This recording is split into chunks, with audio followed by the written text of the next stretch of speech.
जय हिंद साथियों, मैं जाबिर शेख इंडिया न्यूज़ 7 से और एक बार फिर आप लोगों के सामने। और आज का जो हमारा बहस का जो मुद्दा है, जिस तरीके से आप ये देखें कि कोरोना की महामारी दिन ब दिन बढ़ते जा रही है, और जैसा कि कल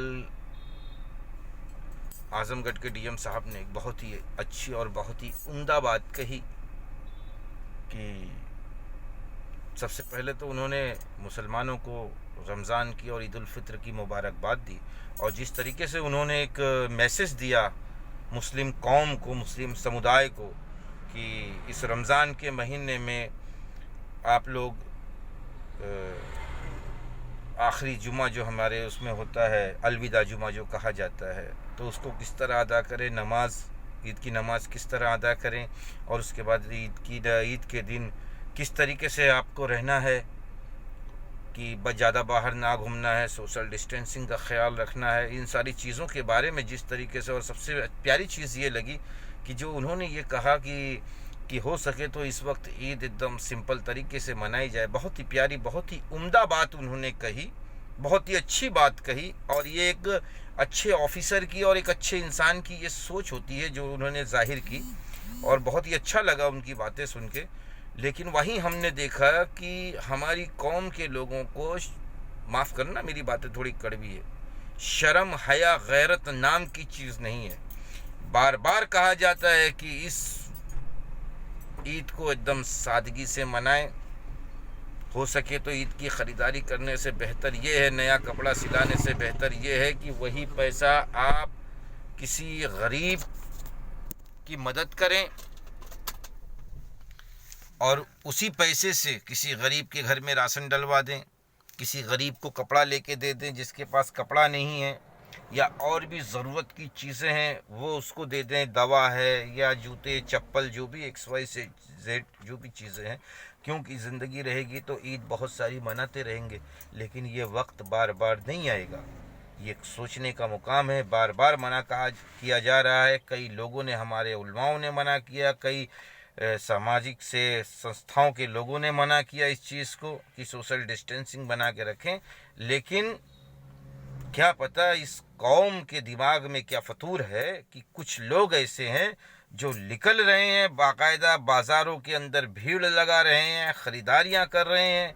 तो क्या तुम्हारा ज़मीर मर गया है? तुमको शर्म नहीं आती बेशर्मों कि आज इस महामारी के दौर में जहां लोगों को खाने के लिए खाना नहीं है, पीने के लिए पानी नहीं है, तुम अपनी ईद में मनाने में मशगूल हो? शर्म करो, अल्लाह का अजाब आएगा तो क्या जवाब दोगे तुम? शर्म करो, शर्म। इसीलिए अभी भी वक्त है, वक्त रहते सुधर जाओ। बेहतर तो ये है कि अपनी ख़रीदारी करने से पहले उन गरीब लोगों को, उन मजलूमों को याद करो जो 12-12, 1500 किलोमीटर पैदल चल रहे हैं, जिनके पैरों में चप्पल नहीं है, खाने को खाना, पहनने को, पीने को पानी नहीं है। कोई बैल की जगह पे खुद को इस्तेमाल कर रहा है, कोई अपनी मरे हुए परिवार की लाश साइकिल पे या अपने कंधे पे लेके जा रहा है। 4-4 साल के मासूम बच्चे पैदल चलने पे मजबूर हैं। तो उनकी मदद करो।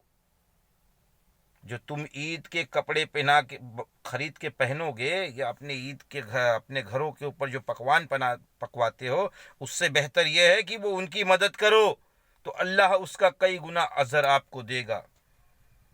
अभी भी वक्त है, सुधर जाओ और संभल जाओ, नहीं तो अनकरीब अल्लाह के अजाब से तुमको कोई ना बचा पाएगा।